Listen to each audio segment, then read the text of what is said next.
37 long years ago, Mario was shown off to the world in his very first debut game, Super Mario Bros. On the Nintendo Entertainment System. And this is the first time we'd see Mario in his full 8-bit glory. And over the past 37 years, the formula has evolved through many different types of games, many types of art styles, and evolved with the systems that it's released on as well. Moving all the way into brand new genres like New Super Mario Bros. Whether we loved it or hated it, it was a part of 2D Mario's history. And now, just one day away until the brand new release of the brand new Super Mario Bros. Wonder. Mario's entire 2D journey has led us here, to this point, at Super Mario Bros. Wonder, just one day away until the brand new 2D Mario game. And of course, not to mention, it has been 11 years since the last original brand new 2D Mario game with New Super Mario Bros. 2 on the 3DS. So I guess it's safe to say that we were due. But this game means a lot, and it's a very big deal for not only Mario, but for 2D Mario and for Nintendo in general. It's the next step in the future. It's not continuing any old series of 2D Mario, but instead starting a brand new one with a brand new engine, world, art style, characters, and everything. This is Super Mario Bros. Wonder. So today, on the dawn of the final day, we are celebrating 2D Mario as a whole and preparing for Super Mario Bros. Wonder by going back and looking at what Nintendo has given us over the past 37 years. Of course, starting with Super Mario Bros. This would be the first time we got control of Mario being able to jump over pipes and stomp Goombas and eventually see different aspects of the world. You had the underground, underwater section, and even Bowser's Castle, where you'll take him out and drop the drawbridge in order to save the princess. Then we move on to Mario Bros. 2, or originally Doki Doki Panic, which had a completely different way to play. This time you weren't stopping enemies, instead you were jumping on them and picking them up from the ground, also picking up roots and vegetables and all types of things. Yep, this was taking place in the Dream World Subcon, a completely different world already in just the second Mario Bros. Game. Was completely insane. We then see Mario start to evolve on other platforms as well, like the mobile console, the Game Boy, with Super Mario Land, which was a black and white side-scroller which once again put Mario in a brand new world, being Sarasa Land, the Sand Kingdom, where everything around Mario is completely different, from the worlds, the character designs, even the main antagonist, this time, instead of being Bowser, being Tatanga.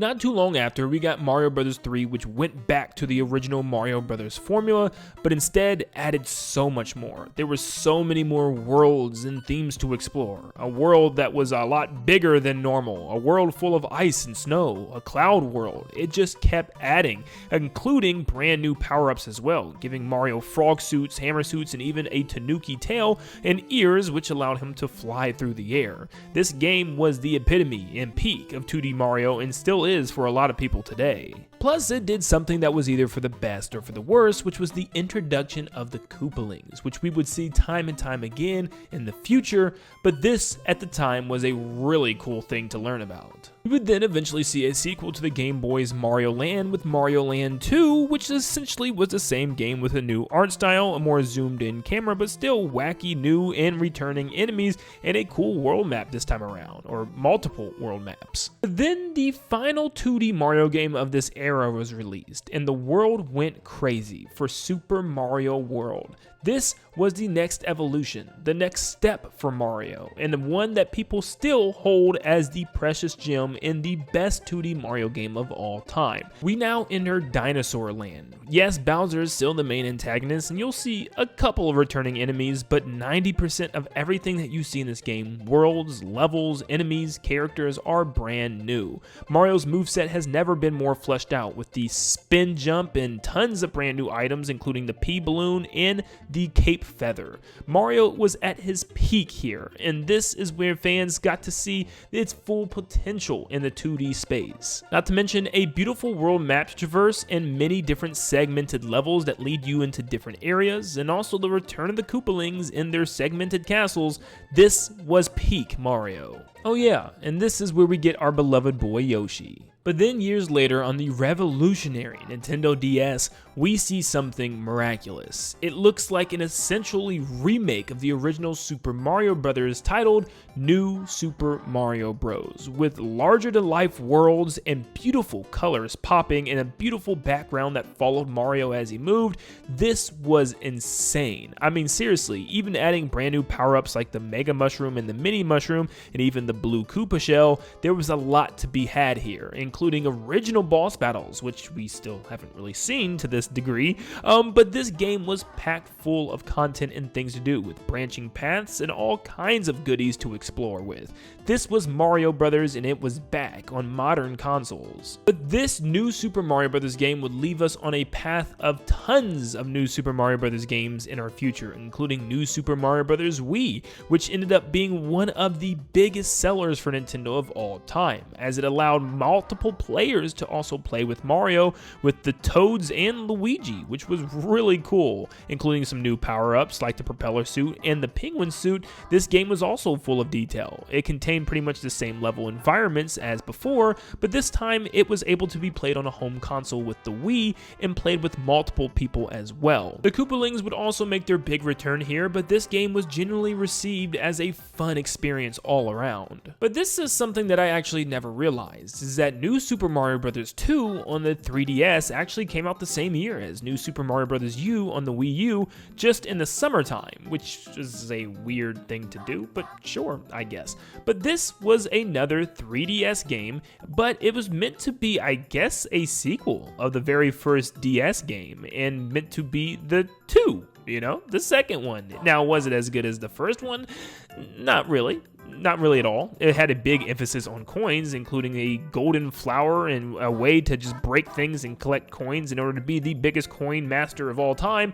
But overall, it had very basic themes that we've seen before, including basic boss battles against, once again, the Koopalings, and also bringing Reznor back from Super Mario World. It felt like a little bit of a combination of everything that we've seen so far, but one that didn't stretch far enough to be its own unique thing. Then we get caught up to date with Super Mario Bros. U on the Wii U, which finally allowed us to see an HD Mario, but this time an HD Mario in 2D. Yep, this was once again New Super Mario Bros., but called New Super Mario Bros. U, which had the same biomes and areas we've seen before. Of course, your deserts, your jungles, your snow areas, but with a little bit of more of a twist this time around, and also just popping colors and details with this brand new HD engine that it was running on.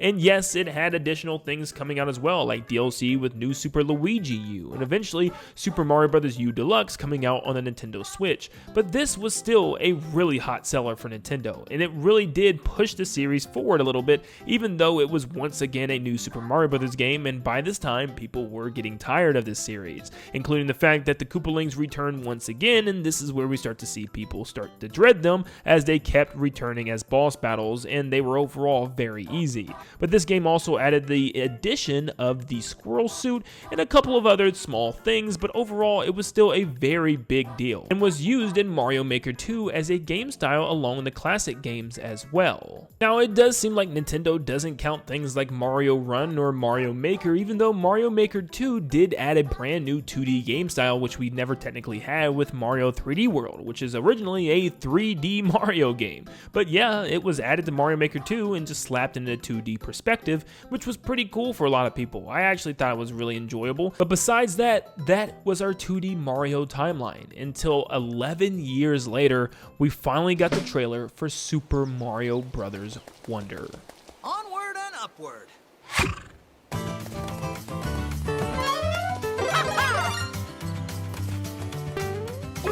We've been hearing for so long, so many rumors and talk about a brand new 2D Mario game being made, that it finally wasn't going to be new Super Mario Bros. And was going to do something completely different that we've never seen before. And it just seemed like a dream at the time. It was just something that people were talking about, and it just was never going to happen. I mean, after 11 years and Mario Maker and Mario Maker 2 released, It kind of looked like Mario Maker was the new standard for 2D Mario, that we would never see a new 2D Mario game again, instead just new game styles and new things added to the Mario Maker formula to improve it even more. But obviously Nintendo proved to us that that just wasn't the case. We in fact were actually going to get a brand new, completely rewritten story and world and enemies and game design called Super Mario Wonder, where we're in the Flower Kingdom now, with tons of new enemies and tons of playable characters, including Princess Peach and even Daisy's here. So like, this is amazing already. But obviously at first glance of this game, it was so easy to tell that the direction Nintendo wanted to go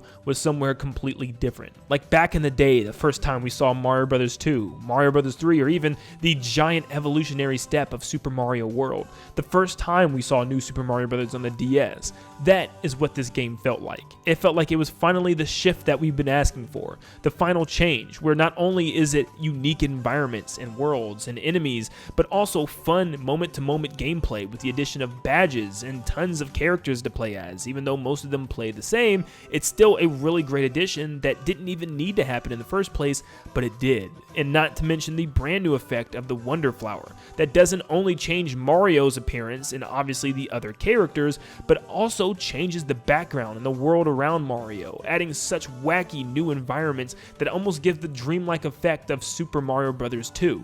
This game was everything that fans have been asking for so long, and Nintendo provided, and they fired on all cylinders. It's also the fact that this game was crafted not only with lots of care and love, but crafted in an amazing work environment. This game was being produced during the quarantine, and it was very tough for a lot of developers to get things done, and we know crunch was definitely a thing for a lot of game companies, where developers were pushed to get their projects done and rush them out, and the product of the game showing that rush. But Super Mario Bros. Wonder was different. The developer interview came out the other day showing us just how the work environment was, and it seems like to be one of the most fun, one of the most laid back, and one of the most non-crucial, time-crushing games ever released. I mean, seriously, the developer interviews said how everybody was in on this. Whether you were a sound composer, whether you were an art director, you were all a video game developer, and all of their opinions and all of their things that they wanted to see in Mario Wonder was taken in consideration.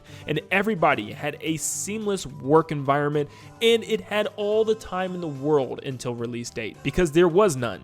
There was no release date for this game, and there was no scheduled plan for this game to drop. The development team had the entire amount of time available to them, where they could take their time and come up with any ideas they possibly wanted to, and when they were done, they were done. And it shows with the product of this game. This truly is the best looking 2D Mario game we have ever seen, and from right now what I'm hearing with the reviews, it's the best 2D Mario game since the beloved Super Mario World, all the way back on the Super Nintendo Entertainment System. But we've come a long way from the original Super Mario Bros. On the NES and pushing through the new Super Mario Bros. Series, but we are here. Super Mario Bros. Wonder is just one day away. We have made it. It is time to get hype. It is Mario time once again.